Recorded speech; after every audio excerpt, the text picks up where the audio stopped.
আরে ভাই, ঘরে ঘরে টেলিভিশন কিনা দেয়। আপনি যতদিন আগে মোবাইল যদি না, আজ থেকে প্রায় 50 বছর আগে বা 30 বছর 20 বছর আগে মোবাইল ফোন কিন্তু টাচ ফোন কিন্তু ছিল না। ওই সময় বিবিদের আচরণ বর্তমান সমাজের মধ্যে আচরণ আপনারা মিলিয়ে দেখবেন আকাশ পাতাল ব্যবধান আছে। এই কাজগুলি করা যাবে না? করা যাবে? আওয়াজ দিয়ে বলেন, করা যাবে? ভাই, আমি 15টা হক বলছি বিবিদের সম্পর্কে। এখন আমি স্বামীদের হক সম্পর্কে, এখন আপনাদের গুণগান সম্পর্কে কিছু বয়ান করা হবে, শুনবেন ইনশাআল্লাহ। ইনশাআল্লাহ। সহিহুল জামে একটা কিতাব আছে। এই কিতাবের 3148 নম্বর হাদিস। ভাই পিছনে কথা বলুন। 3148 নম্বর হাদিস। নবীজি বলেন, মান হাক্কু যাওজি আলা যাওজাতিহি, একজন নারীর উপর স্বামীর কেমন হক আছে, নারীরা যদি তা জানতো। আমি কার হকের কথা বলতাছি? স্বামীর হক। মান হাক্কি যাওজি আলা যাওজাতি, আল্লাহ নবী বলেন নারীর উপর স্বামীর এমন হক আছে। ওয়া ইন সালা দামান ওয়া কাইহান সাদীদা, স্বামীর দেহের উপর যদি কোনো বিষ ফোড়া হয়ে যায় অথবা যদি ঘা হয়ে যায়, ফালা হাসারাতু বিলিসানিহা, বিবিরা যদি জিহ্বা দ্বারা যদি তা পরিষ্কার করে দেয়, মা আদ্দাত হাক্কাহু, তারপরও স্বামীদের হক আদায় করতে পারবে না। বলেন সুবহানাল্লাহ। তাহলে বলেন তো, স্বামীদের হক আছে না নাই? আপনি একবার চিন্তা করছেন, আপনার দেহ যদি গা হয়ে ভরে যায়, আপনার আমার বিবি যদি জিহ্বা দ্বারা যদি তা পরিষ্কার করে, তারপর হক আদায় করা হবে না। তারপর এই শরীফের 3259 নম্বর হাদিসের বর্ণনা, ইন্নাল মারআতা লাউ তাআলামু মা হাক্কু যাওজিহা, নবীজি বলেন পৃথিবীর দুনিয়ার নারীরা যদি তাদের স্বামীদের গুরুত্ব সম্পর্কে জানতো, লাম তাজাল কাইমা, তাহলে তারা দাঁড়ায় থাকতো, মা হাদারা গাদা ওয়া শাহু, রাত এবং বিকাল অর্থাৎ দুপুরের খাবার শেষ করা না পর্যন্ত তারা তাদের বিবিরা স্বামীদের পিছনে দাঁড়ায় থাকতো। বলেন সুবহানাল্লাহ। ততক্ষণ না পর্যন্ত স্বামী আমার খাবার না শেষ করবে, ততক্ষণ পর্যন্ত তাদের জন্য দাঁড়ায় থাকতো। তাহলে বলেন তো, হক অনেক বেশি না কম? আম্মা আয়েশা বলেন, হে দুনিয়ার নারীরা, তোমরা যদি তোমাদের স্বামীদের হক বুঝতা, তাহলে তোমার এই সুন্দর গাল দ্বারা তোমার স্বামীদের পায়ের ধুলি বালি পর্যন্ত মুছে দিতা। বলেন সুবহানাল্লাহ। আবার আপনারা বলেন না যে গাল দ্বারা পাওয়া হচ্ছে তো, বলবেন আর আপনারা তো পরিপূর্ণ ঠিক না। আপনি কি বলবেন? এটা গুরুত্ব বোঝানোর জন্য বলেছি। অনেকের বিবিরা স্বামী ইনকাম সোর্স বন্ধ হওয়ার পরে গার্মেন্টসে চাকরি করে, আসে না এরকম? আমাদের গাজীপুর মামার দিকে বেশিরভাগ আছে। অনেক বিবিরা কাজ করার পরে বলে, খুঁটা দে, তুমি বৈশা বৈশা খাও, অনেক কিছু বলে। এটা বলা যাবে না। দলিল ইবনে মাজাহ 9 নম্বর অধ্যায় 1852 নম্বর হাদিস। ক্বালান নবী সাল্লাল্লাহু আলাইহি ওয়াসাল্লাম, নবীজি বলেন, লাউ আন্না রাজুলান আমারা ইমরাতাহু, আল্লাহ নবীজি বলেন যদি কোন স্বামী তার বিবিকে নির্দেশ করেন, আনতাম কুলাবিন জাবালিল আহমার ইলা জাবালিল আসওয়াদ, পাথরের বোঝা যদি তুমি বহন করে নিয়ে যাও, আল্লাহ নবীজি বলে এটা বিবির উপর অপরিহার্য হয়ে যাইতো। বলেন সুবহানাল্লাহ। তাহলে বলেন তো, চাকরি করা বেশি সহজ না, পাথরের বোঝা বহন করা বেশি কঠিন? পাথরের বোঝা যদি কোন স্বামী বলে তুমি এটা নিয়ে যাও, এক জায়গা থেকে অন্য জায়গা নিয়ে যাও, এটা অপরিহার্য হয়ে যাইতো। এমন গুরুত্ব স্বামীদের। কথাগুলি বুঝাইতে পারলাম? 6 নাম্বার, স্বামী যদি তার বিবিকে ডাকে কোন প্রয়োজনের জন্য, সারা দিন পরিশ্রম করার পরে যদি বলে 1 গ্লাস পানি নিয়ে আসো, এই ব্যাপারে হাদিস কি বলে? তিরমিজি শরীফ 1160 নাম্বার হাদিস। قال النبي صلى الله عليه وسلم সবাই বলেন সাল্লাল্লাহু আলাইহি ওয়াসাল্লাম। নবীজি বলে ইদা রাজুলু দাআ যাওজাতাহু, যখন কোন স্বামী তার বিবিকে ডাকে লিহাজাতিহি, কোন প্রয়োজনের জন্য, ফালতাতিহি, বিবি যেন স্বামী ডাকে তাড়াতাড়ি সাড়া দেয়া দেয়। বলেন সুবহানাল্লাহ। ওয়া ইন কানাত আলা তান্নুর, নবীজি বলেন যদিও বিবি উত্তপ্ত গরম চুলার মধ্যে রান্না বান্না কাজের মধ্যে লিপ্ত হয়ে যায়, তারপরও স্বামী ডাক দেওয়া মানে বিবি যেন স্বামীর কথাটা তাড়াতাড়ি গুরুত্ব দিয়ে দেয়। বলেন সুবহানাল্লাহ। অনেক মানুষ, অনেক যুবক ভাই সারাদিন পরিশ্রম করে আসে, বিবিরে বলে এক গ্লাস পানি নেও, বিবি মুখের উপর বলে দে তোমারটা তুমি নিয়ে খাও, বলে কি বলে না? এই কাজ কশিন কালেও করা যাবে না, এটা করা যাবে না। মা বোনেরা যদি শুনে থাকেন, এটা করা যাবে না।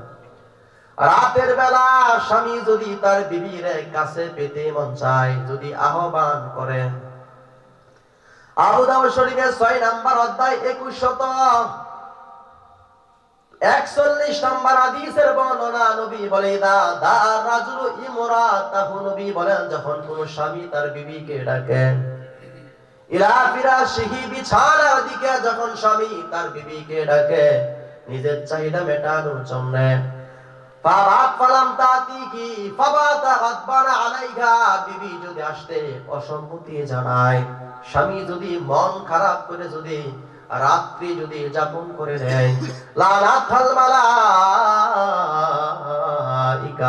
নবীজি বলেন আল্লাহর ফেরেশতা সারা রাত্রি পর্যন্ত হাত্তা তুসবিহা, ভোর পর্যন্ত এই বিবিকে অভিশাপ দিতেই থাকবেন। বলেন নাউজুবিল্লাহ। তাহলে মা বোনেরা, স্বামী ডাক দিলে আপনার আসতে হবে, শরিয়া কোনো ওজোর ছাড়া। কথা বলি, বুঝাইতে পারলাম? একজন নারী যদি তার স্বামীর সাথে সুন্দর আচরণ করে দুনিয়া থেকে বিদায় হয়ে যায়, মানে মারা যায়, এমন নারী আছে না, এমন পুরুষ আছে না? এখানে কার কার এমন কি আছেন যার বিবি দুনিয়ার মধ্যে নাই? এমন কি আছেন? একজন নাই? আগের ওয়াইফ মারা গেছে, কার কার হাত তুলেন তো দেখি। আমি আছি, আমার কিন্তু প্রথম ওয়াইফ গেছে মারা, আমি আছি। সিজার করতে আমার ওয়াইফ মারা গেছে। এমন কে কে আছেন? তার মানে আমি আর উনি আছি না? দেখেন হাদিসটা শুনে রাখেন, তিরমিজি শরীফের 10 নম্বর অধ্যায় 1161 নম্বর হাদিস। ক্বালান নবী সাল্লাল্লাহু আলাইহি ওয়াসাল্লাম, নবীজি বলে আইয়ুমা ইমরাতিন মাতাত ওয়া যাওজুহা আনহা রাদিন, নবীজি বলেন যে নারী তার স্বামীর সাথে সুন্দর আচরণ করে, স্বামীকে ভালোবেসে স্বামীর কাছ থেকে যদি বিদায় নিয়ে নেয়, দাখালাতিল জান্নাহ, আল্লাহ নবীজি বলেন সেই নারী জান্নাতের মধ্যে যাবে। বলেন সুবহানাল্লাহ। মুসলমান যার বিবি নাই সে বুঝে বিবির দরদ কত বেশি। থাক, এই বিষয়ে বললাম না। আবু দাউদ শরীফ 6 নম্বর অধ্যায় 2140 নম্বর হাদিস। হাদিসটা মনোযোগ শেষ, লম্বা হাদিসটা মনোযোগ দিয়ে শুনবেন। নবীজির সাহাবী হযরত কাইস ইবনে সাদ থেকে বর্ণিত, তিনি বলেন আমি মক্কার কুফা নামক হিরা শহরের মধ্যে যাই, ওই জায়গার মধ্যে গিয়া দেখি ধর্মীয় লোকেরা তাদের নেতাকে সিজদা দেয়। আমি ওই জায়গার মধ্যে ইচ্ছা পোষণ করলাম আল্লাহ নবীজিকে আমি সিজদা দিব, কারণ নবীজির চাইতে বড় নেতা আর কেউ নাই। বলেন তো কথাটা সত্য না মিথ্যা? সাহাবী আল্লাহ নবীজির কাছে এসে বলে, ইয়া রাসূলুল্লাহ, আমার মন চায় আমি আপনাকে সিজদা দিয়া দেই। নবীজি বললেন, কি ব্যাপার, তুমি কি জন্য সিজদা দিবা? বলি, ইয়া রাসূলুল্লাহ, ওই মক্কার কুফা নামক শহরের মধ্যে যাই, সেই জায়গার মধ্যে গিয়া দেখলাম ধর্মীয় লোকেরা তাদের নেতাকে সিজদা দেয়। আমার কাছে মনে হয়ে যায় আপনার চাইতে বড় নেতা আল্লাহর পরে আর কেউ নাই। বলেন সুবহানাল্লাহ। আপনি জান্নাতের মধ্যে না গেলে অন্য নবীদের জান্নাতের মধ্যে যাওয়ার কোনো পারমিশন নাই। আপনার নবীর উম্মতেরা জান্নাতের মধ্যে না গেলে অন্যান্য নবীদের উম্মতেরা জান্নাতের মধ্যে যাওয়ার কোনো পারমিশন নাই। নবীজি বললেন, সাবধান, আমি নবী জীবিত থাকতে তোমরা আমাকে সিজদা দিবা না। আমি নবী যদি মারা যাই, তোমরা আমার কবরের মধ্যে কোনোদিন সিজদা প্রদান করবা না।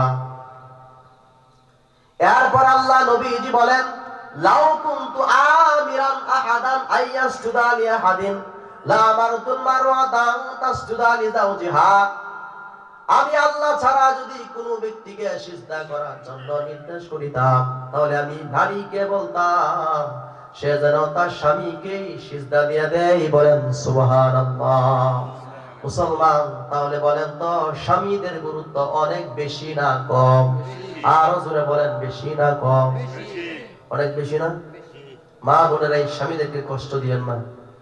যার স্বামী নাই এই পৃথিবীর মধ্যে সে সবচেয়ে হতভাগা নারী। স্বামী যে কি জিনিস, স্বামী হারাইলে পরে বোঝা যায়। আল্লাহ যেন বোঝার তৌফিক দান করে, বলেন আমিন। কোন নারী যেন ইচ্ছাকৃত ভাবে স্বামীর কাছ থেকে যেন বিছানা আলাদা না করে। দলিল বুখারী শরীফ ৬৭ নম্বর অধ্যায় ৫১৯২ নম্বর হাদিস।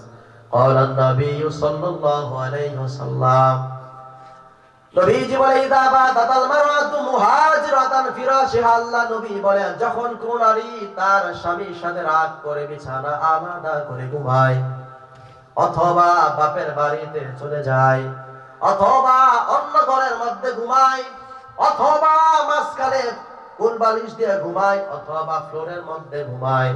অনেক মা বোনেরা দেখবেন স্বামীর সাথে রাত করে রাত্রি আলাদা কাটায়, আছে না নাই? লানাতাল মালাইকা হাত্তা তারজিআ, নবীজি বলেন আল্লাহর ফেরেশতারাই নারীকে অভিশাপ দিতেই থাকেন। বলেন নাউযুবিল্লাহ। হাত্তা তারজিআ, যতক্ষণ না পর্যন্ত নারী তার স্বামীর কাছে ফিরে না আসে। বলেন সুবহানাল্লাহ। তাহলে বলেন তো স্বামীদের গুরুত্ব আছে না নাই? আরো জোরে বলেন, আছে না নাই? কোন নারী যেন তার স্বামীর কাছ থেকে পারমিশন ছাড়া নফল রোজা না রাখে। একটু ব্যাখ্যা করি, বুঝেন। স্বামী ঢাকা শহর থাকে, 15 দিনে একদিন বাড়িতে আসে। হঠাৎ করে বিবি তার রাতের বেলা সাহরি খেয়ে ফেলেছে। দিনের বেলা স্বামী যদি বলে আমি তোমার সঙ্গ চাই, তাহলে রোজা অবস্থায় সম্ভব না।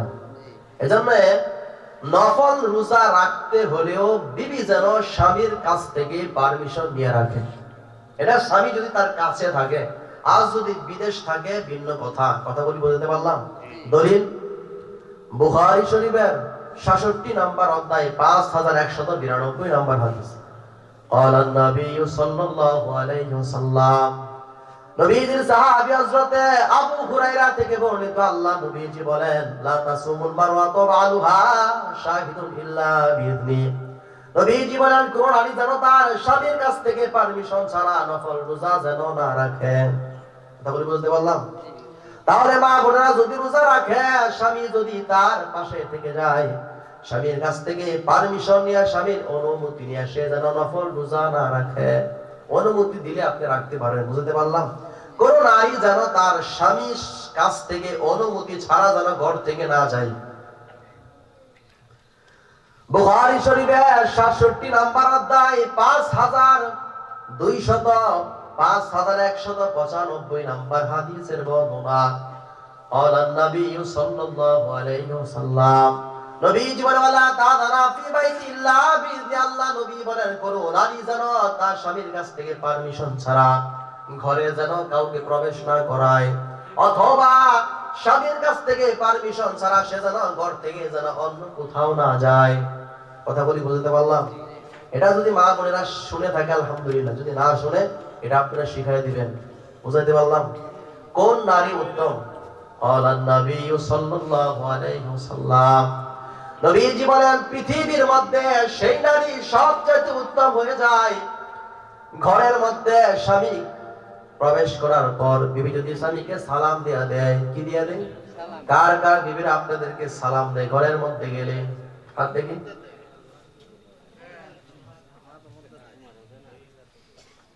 নবীজি বলেন স্বামী যখন ঘরের মধ্যে প্রবেশ করলে বিবির চোখের দিকে তাকাইলে স্বামী যদি ভালোবাসা বেড়ে যায়, গরমকালে বিবি যদি ঘরের মধ্যে যায়, বিবি যদি স্বামীকে যদি কাছে ডাক দিয়ে বসে বলেন সারাদিন তুমি কেমন কাজ করলা, মাথার মধ্যে স্বামী যদি ঘেমে যায়, নবীজি বলেন কাপড়ের ওড়না দিয়া যদি তার স্বামীর ঘাম গুলি যদি মুছে দেয়, নবীজি বলেন স্বামীর মাঝে মাঝে বিবির চুল দিয়া যদি স্বামীর পা গুলি যদি মুছে দেয়, স্বামীর পছন্দ বিবির যদি পছন্দনীয় হয়ে যায়, স্বামী যদি বিদেশ থাকে বিবি যদি তার সতীত্বকে হেফাজত করে, স্বামীর পারমিশন ছাড়া বিবি যেন টাকা পয়সা যদি খরচ না করে, স্বামীর পারমিশন ছাড়া বিবি যদি ঘর থেকে যদি বাহিরে না যায়, স্বামীর পারমিশন ছাড়া বিবি যেন কোনো কাজ না করে, আল্লাহ নবীজি বলেন সেই নারী দুনিয়ার মধ্যে সবচাইতে শ্রেষ্ঠ নারী হয়ে যায়। বলেন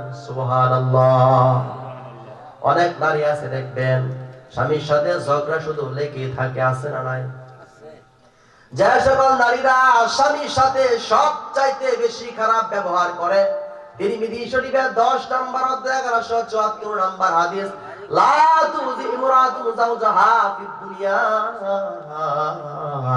ইল্লা ক্বালাত যাওজাতাহু মিনাল হুরিল আইন।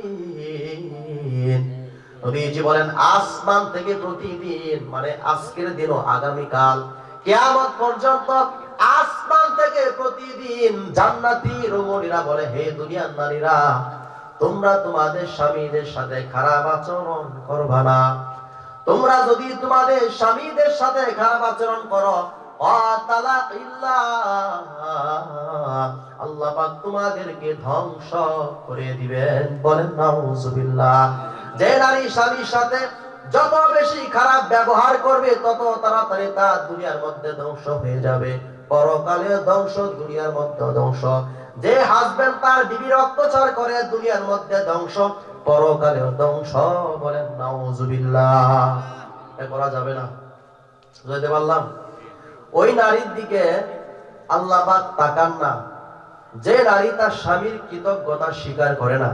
লা ইয়ানজুরুল্লাহু ইলা ইমরাতিন ইদাশকুরা আলি যাওজিহা, আল্লাহ নবী বলেন সেই নারীর দিকে আল্লাহ পাক তাকাবেন না যে নারী তার স্বামীর কৃতজ্ঞতা স্বীকার করে না।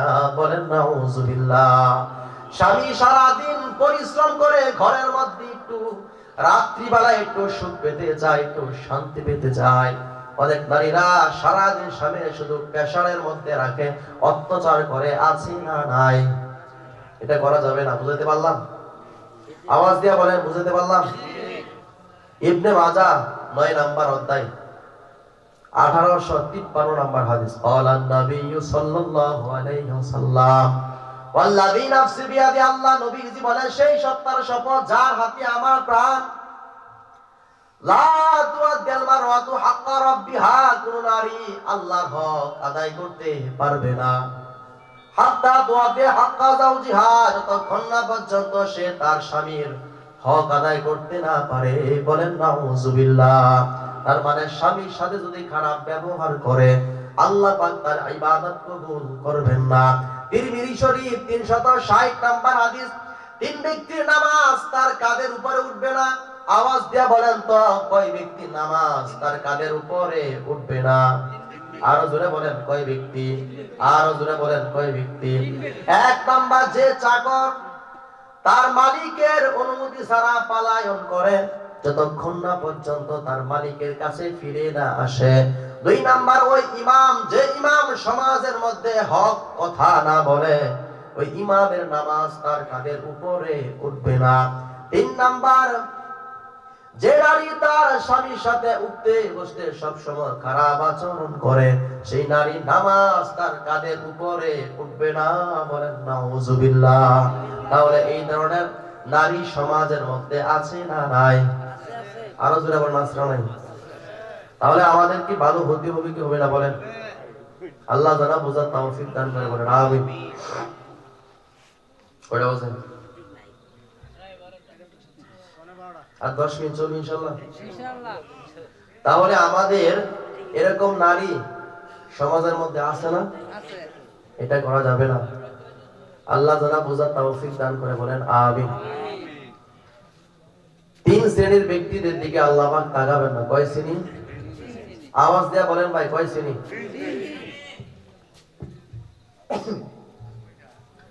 মুসলিম শরীফের 1 নম্বর অধ্যায় 196 নম্বর হাদিসের বর্ণনা। আল্লাহর নবী সাল্লাল্লাহু আলাইহি ওয়াসাল্লাম তালাতাতুল লা ইকাল্লিমুল্লাহু ইয়াওমাল কিয়ামা, আল্লাহ নবীজি বলেন তিন শ্রেণীর ব্যক্তিদের সাথে আল্লাহ পাক কথা বলবেন না। ওয়ালা ইয়ানজুরু ইলাইহিম, তাদের দিকে তাকাবেন না।